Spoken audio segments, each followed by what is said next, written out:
Sir के आने का वक्त हो गया। मैं एक काम करती हूँ, दादी माँ बाहर आई उसके पहले मैं खुद ही बाहर चली जाती हूँ। कुछ वक्त उनके साथ बिता सकती हूँ। अगर दादी माँ आ गई तो 30 मिनट से 1 मिनट भी ज्यादा मुझे उनके साथ नहीं रहने देगी।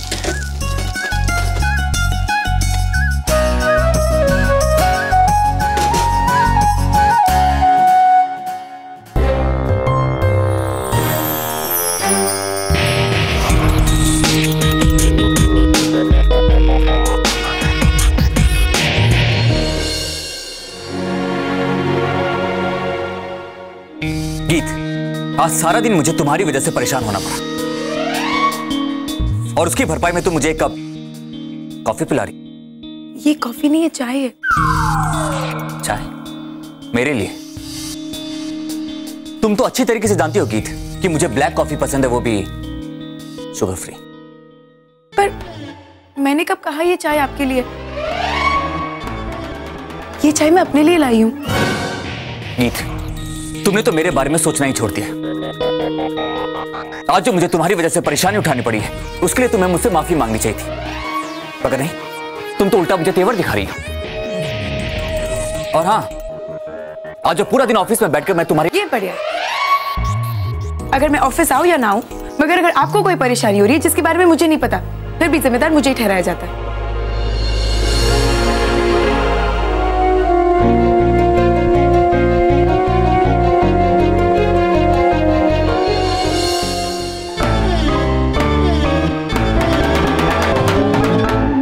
अरे गीत सुनो,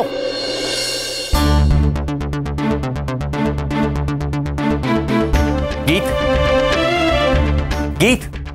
जी ठीक है, बिल्कुल वैसे ही चाहिए।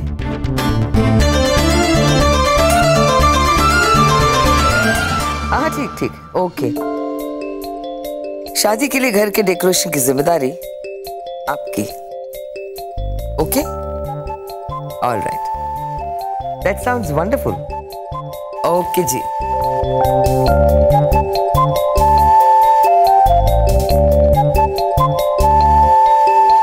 तो एनी, ऑफिस का पहले दिन कैसा रहा? अच्छा लगा खुराना कंस्ट्रक्शंस में काम करके? कैसा लगा? उस ऑफिस में काम करके किसी को भी कैसा लग सकता है यार? I mean, in human conditions में कोई कैसे काम कर सकता है जहां बॉस सारा दिन सर पे आके खड़ा रहे? सारा दिन यहाँ से भागो, वहां से लाओ, इधर आओ। I mean, it's just impossible to work there. सांस लेने की फुर्सत नहीं, खाने पीने का टाइम नहीं, बॉस को सिर्फ अपने काम से मतलब है। ये कैसी बात हुई यानी?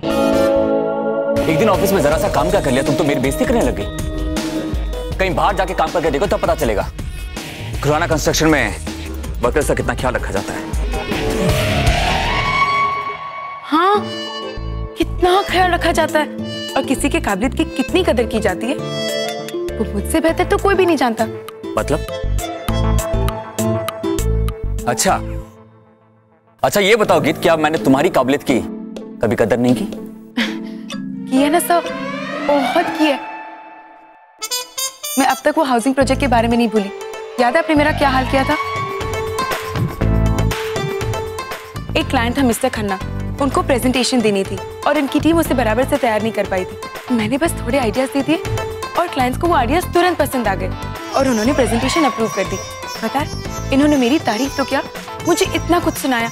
कहा क्लाइंट्स के सामने मेरी इजाजत के बिना मैं बोली कैसे। गीत, वो मेरे असूलों की बात थी और वैसे भी मेरे ऑफिस में किसी को भी क्लाइंट के सामने बोलने की इजाजत नहीं है। और उसके बाद मैंने तुम्हारी तारीफ की ना, गुड वर्क कहा मैंने तुम्हें। हाँ, बड़ा एहसान किया था। पहले लोगों के सामने बेइज्जत कर दो, वो भी अच्छा काम करने के लिए, और फिर धीरे से आके कह दो गुड वर्क। एनी, मैं तुम्हें कह रही हूँ, ये बॉस होते ही ऐसे, बिल्कुल सड़ू। अगर उनका मूड ठीक है तो सब ठीक है, और अगर बॉस का मूड खराब है तो तुम्हारी खैर नहीं, चाहे तुम कितना भी अच्छा काम क्यों ना कर लो। हाँ गीत, तुम एकदम सही कह रही हो। भाई भी ऐसे ही खड़ूस बॉस हैं। तुम्हें पता है, जब ऑफिस में आते हैं ना तो सब लोग यहाँ वहां भागना शुरू कर देते हैं। सबकी बोलती बंद।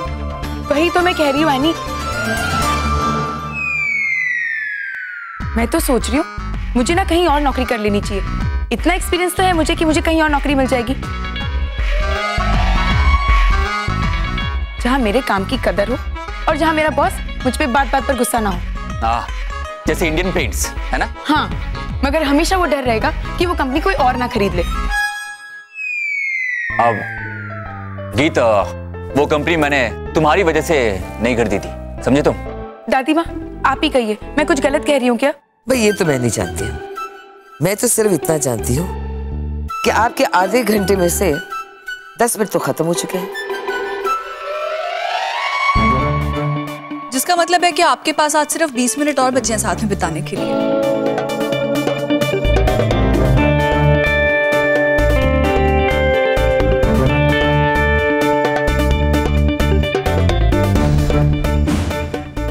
मैं भी बहुत थक गई हूँ,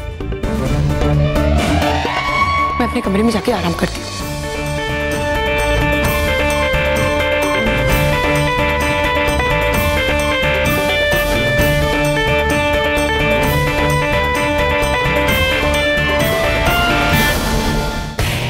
दादी माँ मैं भी जाता हूँ, मेरा भी ऑफिस का बहुत सारा काम बाकी है।